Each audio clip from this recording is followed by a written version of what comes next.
Você já se perguntou o que aconteceu durante o maior silêncio da história sagrada? 400 anos em que o céu pareceu fechar-se como uma porta pesada de pedra, em que nenhum profeta levantou a voz, nenhuma visão iluminou a escuridão, nenhuma palavra nova desceu sobre a terra de Israel. 400 anos de espera, de sangue, de impérios que avançavam como ondas sobre uma praia exausta. E, no entanto, foi exatamente nesse silêncio aparente que o mundo foi preparado, moldado e posicionado para receber o maior acontecimento de toda a história humana. O que foi apagado dos livros que você conhece? O que os séculos enterraram sob camadas de esquecimento e indiferença? Milhões conhecem o Antigo Testamento com suas vozes trovejantes de profetas, seus reis ungidos e suas batalhas épicas. Milhões conhecem o Novo Testamento com seu nascimento milagroso em Belém, sua mensagem que incendiou o mundo antigo. Poucos, porém, compreendem o que aconteceu entre esses dois mundos. Poucos conhecem os impérios que pisaram sobre a terra prometida, as guerras que reescreveram fronteiras, as ideias gregas que invadiram os templos judaicos mais profundamente do que qualquer espada, e a resistência desesperada de um povo que se recusava a desaparecer enquanto aguardava uma promessa que teimava em não chegar. Hoje revelamos a narrativa completa e jamais contada dos 400 anos de silêncio entre os testamentos, o período mais esquecido, mais mal compreendido e, ao mesmo tempo, mais decisivo de toda a história bíblica. Este é o intervalo que ninguém te ensinou. O silêncio que não era silêncio, o vazio que estava transbordando. Uma era de fogo, ferro, filosofia e fé resistindo contra tudo, em que um povo inteiro foi forjado como metal em brasa para estar pronto no momento exato em que a eternidade cruzasse o tempo. Se este conteúdo desperta em você o desejo de compreender a história sagrada com mais profundidade, curta este vídeo agora, inscreva-se no canal e compartilhe nos comentários de onde você está assistindo e que horas são aí. Estamos construindo uma comunidade global de pessoas que buscam não apenas conhecer a história, mas ser transformadas por ela. Então, sem mais delongas, vamos começar. Imagine que você está de pé sobre uma colina ao norte de Jerusalém, no ano de 430 a.C. O sol está se pondo por trás das montanhas de Judá, tingindo o céu de carmesim e ouro, e abaixo de você, a cidade sagrada respira com o ritmo lento de um povo que acabou de retornar do exílio babilônico. As pedras do templo recém-reconstruído ainda cheiram à madeira nova e ao incenso que sobe em espirais brancas no ar seco da tarde. Em algum lugar dentro daqueles muros, um escriba copia com mão cuidadosa as últimas palavras do profeta Malaquias, palavras que falam de um mensageiro que virá antes do grande e terrível dia do Senhor, palavras que falam de corações, de pais se voltando para filhos e corações de filhos se voltando para pais, palavras que prometem que o silêncio não será eterno, mas o silêncio virá mesmo assim. Ninguém sabe exatamente quando o último profeta falou pela última vez. Ninguém viu o momento em que a voz do céu se retirou como a maré que recua pela manhã, deixando apenas a areia úmida como evidência de que esteve lá. O que se sabe é que depois de Malaquias, depois dessas últimas palavras prometedoras e tensas, veio o silêncio. E o silêncio durou 400 anos. Para entender o que aconteceu nesse intervalo, é preciso primeiro compreender o mundo que Israel habitava. O Oriente Médio do século V a.C. era um tabuleiro de xadrez de impérios, cada um maior e mais ambicioso que o anterior, cada um convencido de que a história era sua para escrever. A Pérsia de Artaxerxes estendia-se do Indo ao Egito como um manto imperial de proporções nunca antes vistas, e dentro desse manto, a pequena província de Judá respirava com a liberdade relativa de um pássaro que vive em uma gaiola de ouro. Os persas eram tolerantes com as religiões locais.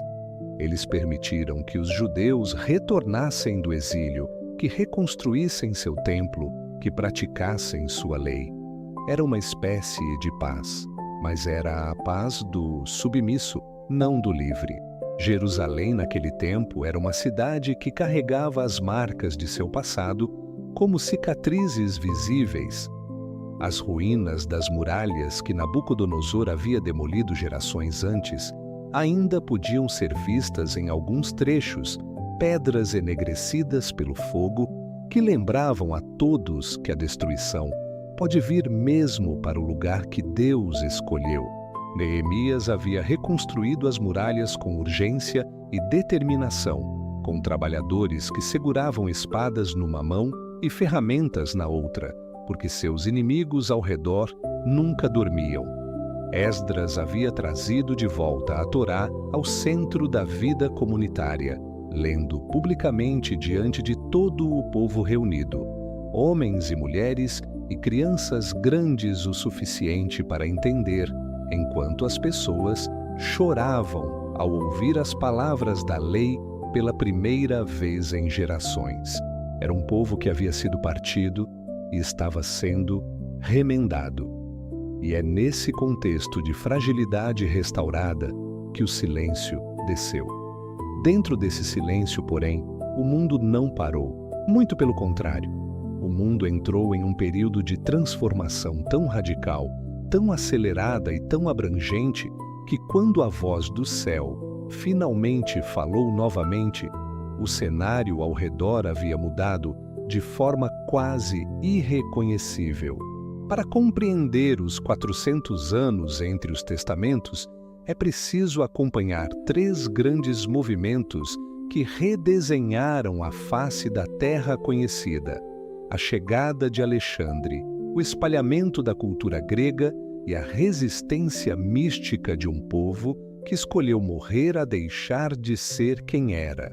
No ano de 334 a.C., um jovem rei macedônio de 22 anos cruzou o Estreito de Helesponto com um exército de aproximadamente 40.000 homens. Seu nome era Alexandre, filho de Filipe, e ele carregava no bolso uma cópia da Ilíada anotada pelo próprio Aristóteles, seu mestre. Alexandre não estava apenas conquistando territórios. Ele estava, na sua própria visão de mundo, civilizando o Oriente, espalhando a luz da cultura grega sobre os povos que, na arrogância helênica, viviam na escuridão da barbárie.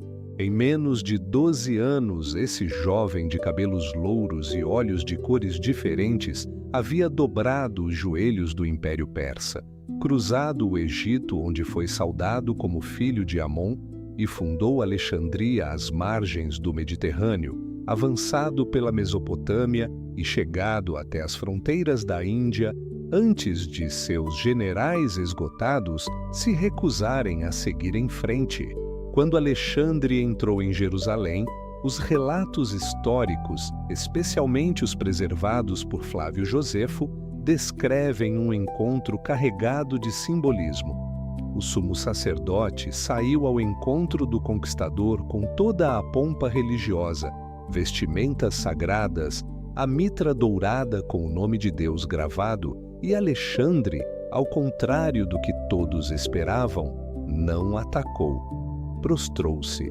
Disse que havia visto aquele sacerdote em sonho, antes da batalha contra os persas, e que aquela aparição havia lhe garantido a vitória.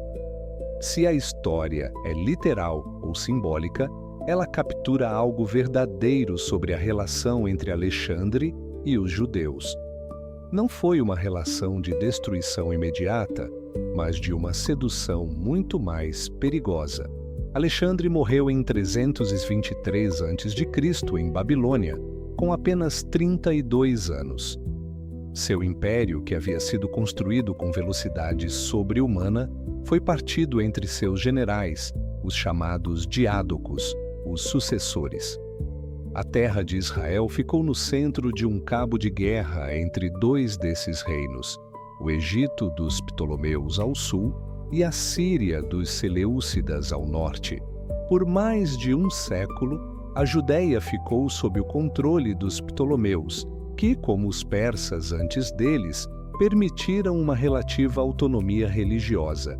Foi nesse período, por volta de 250 a.C., que algo de imenso significado aconteceu nas margens do Mar Mediterrâneo, em Alexandria.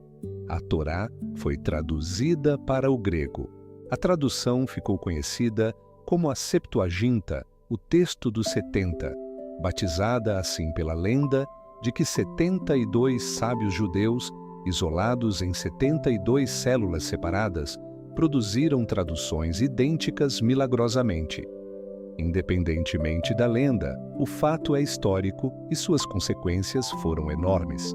Pela primeira vez, as palavras de Moisés, dos Salmos e dos profetas podiam ser lidas por qualquer pessoa no mundo mediterrâneo que conhecesse o grego, que era praticamente todo mundo de importância política e intelectual. A palavra de Deus havia aprendido a falar grego, e isso mudaria tudo. Mas a helenização, o processo de absorção da cultura grega, não era apenas linguagem.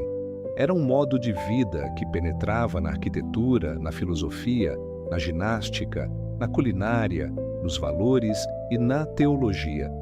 As cidades judaicas começaram a ter ginásios, aqueles espaços onde os jovens treinavam seus corpos nus segundo o modelo grego, o que era um escândalo profundo para a sensibilidade judaica que via o corpo como criação sagrada e não espetáculo público. Jovens judeus da elite começavam a mudar seus nomes hebreus para nomes gregos. Jason era mais cosmopolita que Jesua. Menelau soava mais sofisticado que Menachem. O sumo sacerdócio em Jerusalém tornou-se um cargo comprado com ouro e concessões políticas, e os sacerdotes, que deveriam ser guardiões da tradição, tornaram-se em muitos casos agentes da assimilação. Era uma batalha pela alma de um povo, e ela ainda não havia chegado ao seu ponto mais agudo. Em 165 a.C., o poder sobre a Judéia passou da relativa benevolência dos Ptolomeus para as mãos de um Seleucida chamado Antíoco IV, que logo adotaria o epíteto de Epifânio, que significava Deus manifesto. Ele é uma das figuras mais sombrias dos 400 anos entre os testamentos, um homem que via a unificação cultural como missão divina e a resistência judaica como traição intolerável. Antíoco IV queria um império culturalmente uniforme, e os judeus, com sua insistência em um único Deus, em leis alimentares, em circuncisão e descanso sabático, eram, aos seus olhos, um problema que precisava ser resolvido. O que aconteceu a seguir está gravado nos livros dos Macabeus, textos que não fazem parte do cânon protestante, mas que são considerados deuterocanônicos pela tradição católica e ortodoxa e que constituem um dos registros históricos mais vívidos e dramáticos desse período. Antíoco decretou a abolição da lei judaica, proibiu a observância do sábado, proibiu a circuncisão, punível com morte tanto para o bebê quanto para os pais. Ordenou que porcos fossem sacrificados nos altares judaicos, uma abominação calculada para atingir o coração da identidade religiosa de um povo. E em dezembro de 167 a.C., ele fez o impensável. Entrou no templo sagrado de Jerusalém, o lugar mais santo da terra para os judeus, e erigiu lá um altar a Zeus olímpico. O livro de Daniel chama isso de a abominação da desolação. Foi o momento em que o silêncio se encheu de gritos.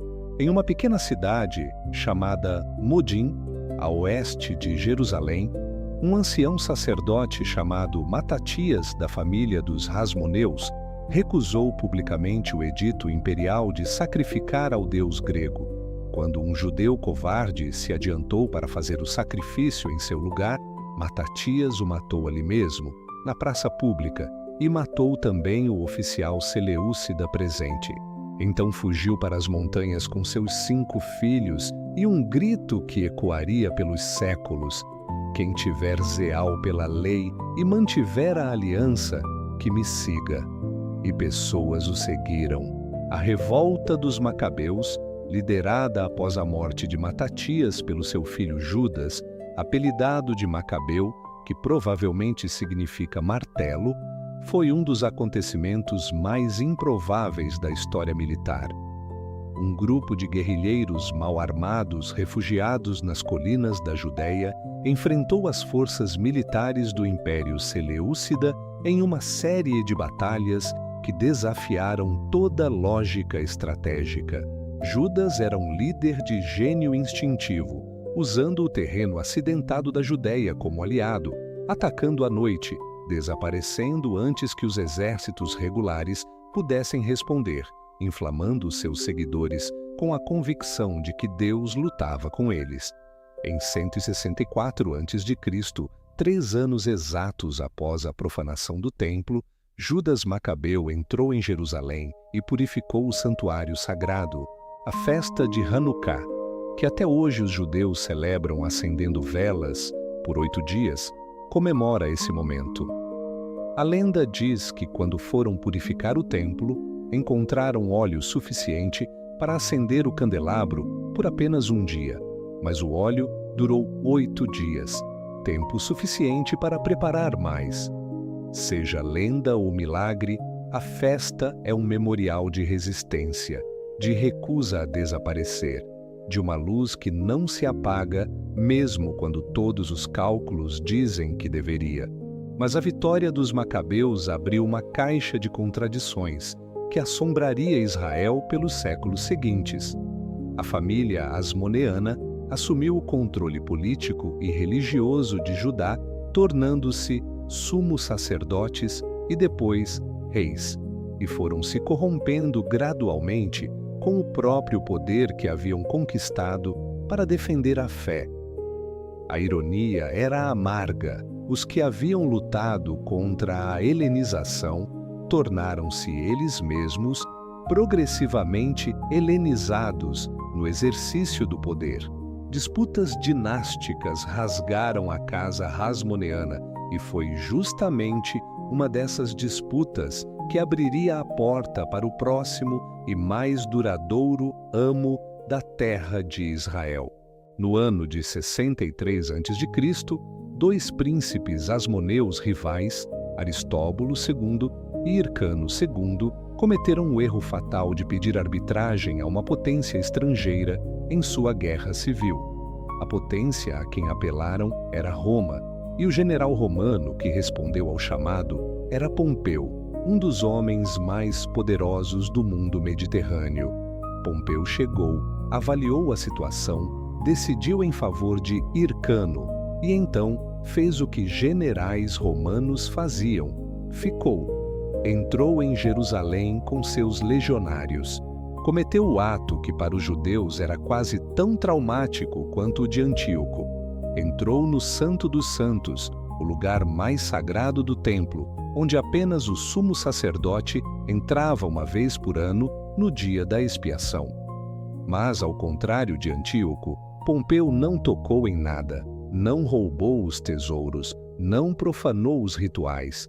Simplesmente olhou ao redor, saiu e declarou Judá protectorado romano. Israel havia trocado de senhor novamente, e desta vez o Senhor não partiria tão cedo. O período romano que se seguiu foi de uma complexidade política extraordinária. Os romanos não governavam diretamente no começo. Preferiam usar intermediários locais, e o intermediário que encontraram foi um homem que se tornaria uma das figuras mais fascinantes e aterrorizantes dos 400 anos de silêncio. Herodes, filho de Antipater, um idumeu que havia sido forçosamente convertido ao judaísmo gerações antes. Herodes era um gênio político de inteligência fria e crueldade calculada. Ele navegou pelas águas turbulentas das guerras civis romanas com a maestria de um equilibrista sobre um abismo, alinhando-se com Pompeu, depois com César, depois com Marco Antônio, depois com Augusto, sempre no lado certo no momento certo. Em 37 a.C., Roma o nomeou rei dos judeus. Os judeus o odiavam. Não era apenas o fato de ser um idumeu, um descendente dos edomitas históricos inimigos de Israel. Era o fato de que Herodes representava tudo o que eles queriam rejeitar: a dependência de Roma, a subordinação da fé à política, o poder comprado com sangue e traição. E, no entanto, Herodes fez algo que ninguém esperava. Reformou o Templo de Jerusalém em uma escala de magnificência que deixou até os mais antigos sem palavras. O Templo de Herodes era uma das maravilhas do mundo antigo. Suas pedras eram tão grandes que os discípulos de Jesus, séculos depois, ainda as apontariam com admiração. Seus pátios podiam abrigar dezenas de milhares de peregrinos. Sua cúpula reluzente ao sol era visível a quilômetros de distância, como uma chama de ouro acesa sobre as colinas de Judá. Por que Herodes construiu algo tão grandioso para um povo que ele ao mesmo tempo perseguia e temia? Porque o poder, naquele mundo como neste, precisava de legitimidade. E no mundo judaico, não havia legitimidade maior do que o templo. Era o elo entre o céu e a terra, entre Deus e o povo, entre a promessa e o cumprimento. Durante todo esse período, dentro do tumulto político de impérios e guerras, o povo de Israel estava se fragmentando internamente em grupos que carregavam visões radicalmente diferentes sobre o que significava ser judeu e o que significava aguardar a promessa de Deus. Os fariseus eram o grupo que você e eu mais conhecemos pelos evangelhos, mas raramente os conhecemos por inteiro. Eram homens profundamente devotos, que acreditavam que a lei de Moisés podia e devia ser aplicada ao cotidiano mais mundano, que o povo comum podia viver em santidade mesmo sem ser sacerdote, que a tradição oral transmitida de mestre a discípulo era tão sagrada quanto o texto escrito. Eram o grupo que sobreviveria à destruição do templo em 70 d.C. e se tornaria o judaísmo rabínico moderno. Mas eram também, em seu momento histórico, marcados por um rigorismo que às vezes fechava mais portas do que abria. Os saduceus eram o partido da aristocracia sacerdotal, os que controlavam o templo e suas finanças consideráveis, os que tinham mais a perder com qualquer perturbação da ordem e, por isso, eram os mais dispostos a cooperar com Roma. Rejeitavam a tradição oral, rejeitavam a crença na ressurreição dos mortos e eram profundamente pragmáticos na sua relação com o poder secular. Quando o templo caísse, eles desapareceriam com ele, porque sem o templo não havia mais razão para a existência saduceia. Os essênios eram os que haviam desistido da política e do templo corrompido e fugido para o deserto. Viviam em comunidades monásticas às margens do Mar Morto, em lugares como Qumran, onde provavelmente produziram os manuscritos do Mar Morto, aquelas jarras de argila descobertas por um pastor beduíno em 1947 que varreram camadas de dúvida sobre a autenticidade dos textos bíblicos. Os essênios esperavam um fim iminente, uma batalha final entre os filhos da luz e os filhos das trevas, e se preparavam com rituais de pureza, com estudo intenso das Escrituras e com uma disciplina comunitária de precisão quase militar. Os zelotes eram os que acreditavam que a resposta à ocupação romana era a espada, que Deus abençoaria quem lutasse em seu nome, que a paciência era cumplicidade com a opressão. Eles produziriam, ao longo do primeiro século antes e depois de Cristo, uma série de levantes que culminariam na grande revolta judaica de 66 a 73 depois de Cristo, na destruição do templo por Tito, no cerco suicida de Massada, onde cerca de 960 judeus preferiram a morte coletiva à escravidão romana. Tragédia que ressoa até hoje como símbolo de resistência extrema. E havia também os Am-ha-Aretz, o povo da terra, os camponeses, os pescadores, os carpinteiros, os pastores, os que não tinham tempo para debates teológicos porque precisavam trabalhar para sobreviver. Eram os que os fariseus às vezes desprezavam por não conhecerem a lei em profundidade. Eram os que carregavam os fardos mais pesados dos impostos romanos e dos tributos ao templo.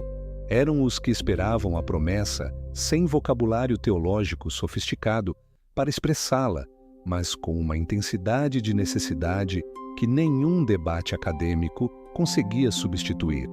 É nesse mapa humano de esperanças fragmentadas, de identidades tensionadas, de fé resistindo ao peso do tempo e do silêncio, que chegamos ao coração daquilo que os 400 anos estavam produzindo sem que ninguém soubesse exatamente o quê.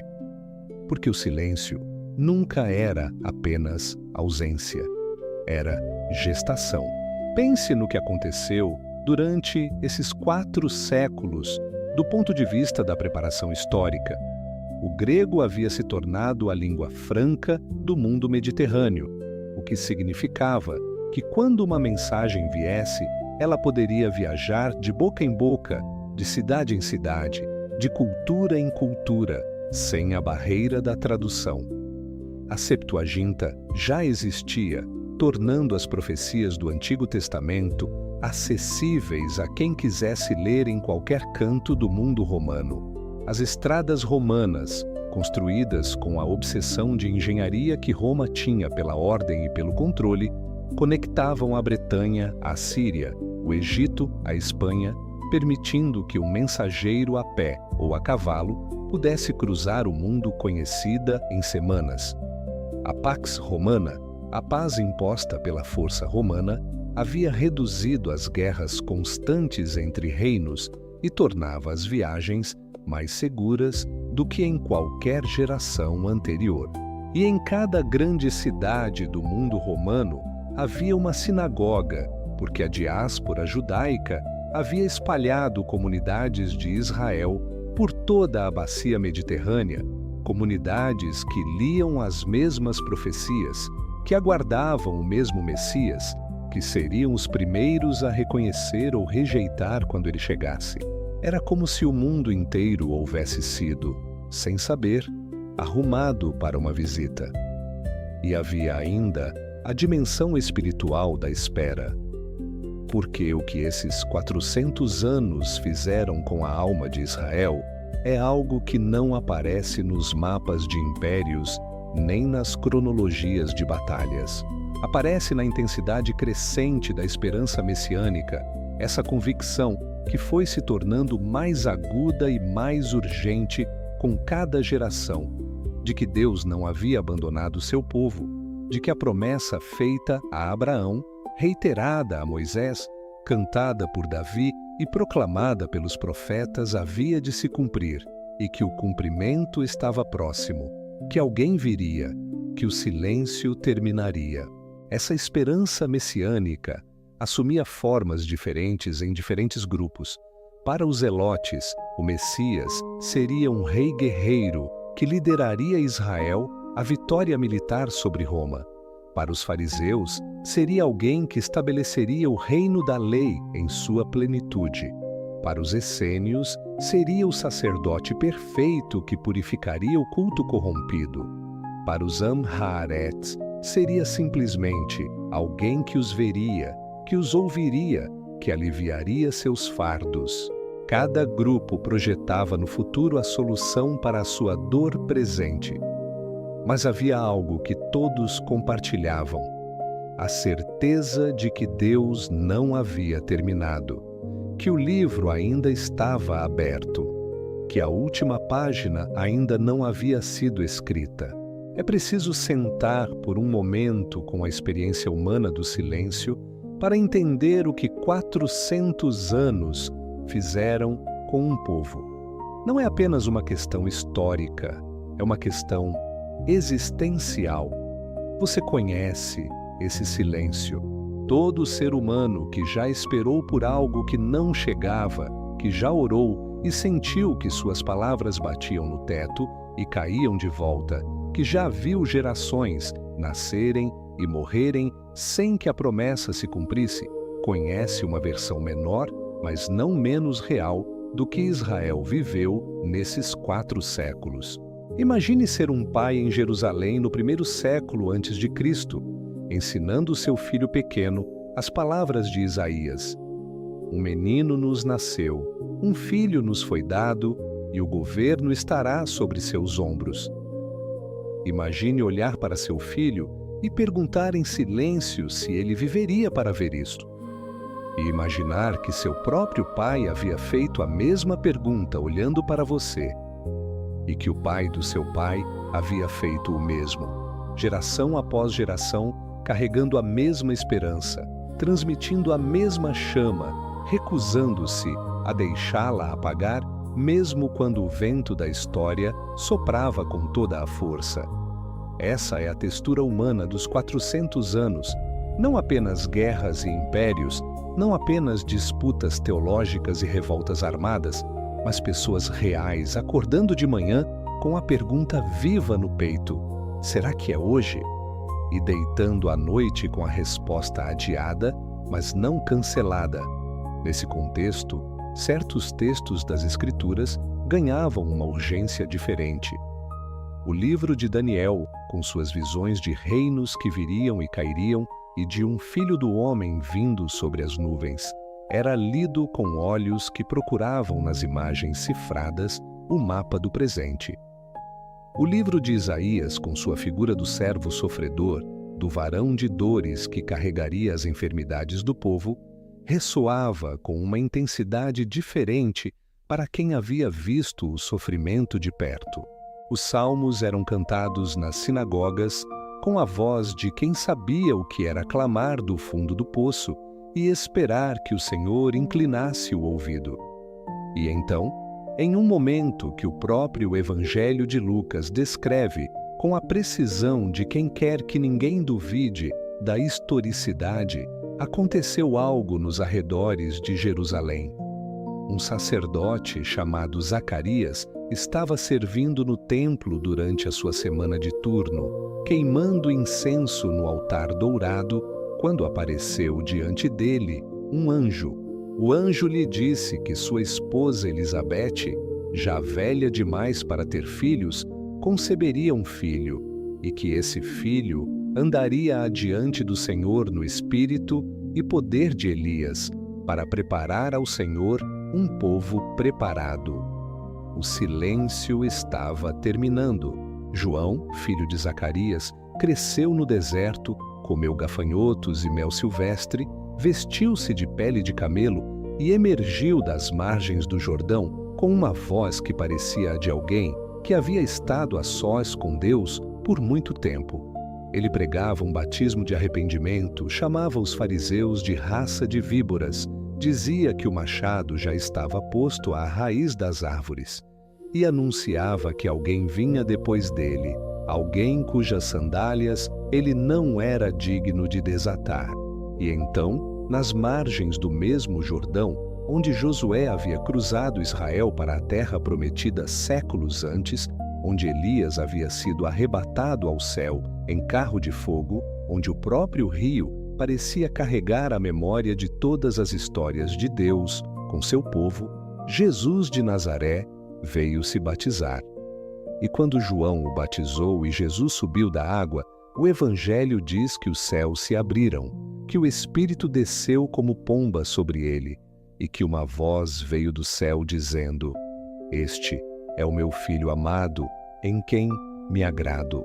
400 anos de silêncio. E então uma voz. Não qualquer voz. A voz que havia estado calada desde Malaquias, que havia se retirado como a maré enquanto os impérios avançavam e recuavam, que havia deixado seu povo atravessar o fogo da helenização e a brutalidade romana e as brigas intestinas e a corrupção dos sacerdotes e o desespero dos camponeses, essa voz retornou. Não com trovão, não com exércitos, não com a aparência do que os zelotes esperavam, ou os fariseus previam, ou os essênios calculavam. Com um carpinteiro da Galileia que havia passado 30 anos em quase completo anonimato, filho de um artesão e de uma jovem mulher que havia dito sim a uma missão que nenhuma palavra humana poderia descrever adequadamente. O legado dos 400 anos de silêncio é precisamente este. Eles não foram uma interrupção da história de Deus com a humanidade. Foram o seu capítulo mais longo e, em certos aspectos, mais crucial. Cada elemento daquele período foi uma linha de preparação. O grego da Septuaginta permitiu que as cartas de Paulo fossem lidas do Mediterrâneo à Ásia Menor. As estradas romanas tornaram as viagens missionárias possíveis em uma escala que nenhuma geração anterior teria imaginado. A Pax Romana deu ao mundo uma estabilidade suficiente para que a mensagem atravessasse fronteiras. As sinagogas espalhadas pela diáspora ofereceram os primeiros lugares de proclamação. A expectativa messiânica tornou os corações sensíveis à pergunta mais importante de todas. Teria Deus finalmente visitado o seu povo? Nada foi desperdiçado, nem os impérios, nem as guerras, nem a dor, nem a espera, nem mesmo o silêncio. Porque quando Deus parece calado, Ele não está ausente. Quando a história parece parada, Ele ainda está trabalhando por trás do véu. Quando os homens veem apenas atraso, o céu vê preparação. Quando uma geração pensa que a promessa morreu, Deus está apenas conduzindo o tempo até a sua plenitude. Foi por isso que Paulo pôde escrever, anos depois, que vindo a plenitude dos tempos, Deus enviou seu Filho. Não antes, não depois, no tempo exato. Quando a língua estava pronta, as estradas estavam prontas, as escrituras estavam traduzidas, as sinagogas estavam espalhadas, o império estava conectado, a esperança estava acesa e o coração de Israel estava ferido o bastante para reconhecer que precisava de algo maior do que política, maior do que revolta, maior do que templo, maior do que tradição. Precisava de redenção. Os 400 anos de silêncio terminam, portanto, não com uma explicação, mas com uma pessoa. Não com um tratado histórico, mas com um nascimento. Não com o rugido de um império, mas com o choro de uma criança em Belém. O Deus que parecia calado falou de novo, e dessa vez, sua palavra não veio apenas escrita em tábuas, rolos ou profecias, e veio em carne. Veio habitando entre nós, veio caminhando pelas estradas que Roma construiu, ensinando nas sinagogas que a diáspora preservou, citando as escrituras que a Septuaginta espalhou, confrontando os grupos que o silêncio havia formado, chamando os pobres, tocando os impuros, perdoando pecadores e anunciando que o reino de Deus havia chegado. E esse é o grande segredo dos anos esquecidos entre os testamentos. Eles não foram um vazio entre duas partes da Bíblia.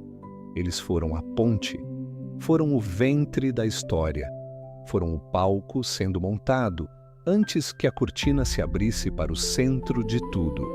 Entre Malaquias e Mateus, Deus não abandonou o mundo. Ele o preparou. Entre o último profeta e João Batista, Deus não perdeu o controle. Ele alinhou nações, línguas, estradas, reis, sacerdotes, rebeldes, escribas, camponeses e impérios, para que no momento determinado a promessa entrasse na história. E talvez essa seja a lição mais profunda para nós hoje. O silêncio de Deus não é prova de esquecimento. A demora de Deus não é prova de ausência. Há processos que só podem acontecer no escuro. Há sementes que só germinam debaixo da terra. Há promessas que parecem enterradas, mas estão apenas criando raízes. Israel esperou 400 anos, e quando a resposta veio, ela foi maior do que Israel esperava. Não veio apenas um libertador contra Roma, veio o Salvador do mundo. Não veio apenas um rei para Jerusalém, veio o Senhor de todas as nações. Não veio apenas alguém para restaurar um trono terreno, veio aquele diante de quem todo joelho se dobrará e toda língua confessará que Ele é Senhor. Por isso, quando você abrir sua Bíblia e passar da última página do Antigo Testamento para a primeira página do Novo, não faça essa travessia depressa demais. Entre essas páginas existe um mundo inteiro. Existem lágrimas, sangue, impérios, mártires, traduções, revoltas, esperanças e orações que atravessaram gerações. Existe silêncio, mas existe também preparação. E quando, finalmente, o silêncio se rompe, a primeira grande mensagem não é que Deus voltou a falar, é que Ele nunca havia deixado de agir. Esse é o legado dos 400 anos de silêncio. Ensinar-nos que a história de Deus continua mesmo quando não conseguimos ouvi-la, que o céu trabalha mesmo quando a terra só consegue esperar, e que, no tempo certo, a promessa sempre encontra o seu caminho até nós, porque o silêncio pode durar séculos, mas a palavra de Deus, quando chega, muda a eternidade. E se essa história tocou você, se ela te ajudou a enxergar a Bíblia com mais profundidade e a perceber que Deus continua trabalhando até mesmo nos períodos de silêncio, então inscreva-se no canal agora. Aqui nós mergulhamos nas histórias esquecidas, nos detalhes ocultos e nos capítulos menos conhecidos da fé, para compreender não apenas o que aconteceu, mas o que Deus estava revelando através da história. Deixe seu like, compartilhe este vídeo com alguém que precisa lembrar que o silêncio de Deus não é ausência. E escreva nos comentários: Deus ainda está trabalhando. Porque ainda existem muitas histórias como esta para descobrirmos juntos. E no próximo vídeo, vamos continuar abrindo as páginas da história sagrada, onde cada detalhe aponta para um Deus que nunca perde o controle, nunca abandona sua promessa e nunca chega atrasado. Até lá, que a paz esteja com você.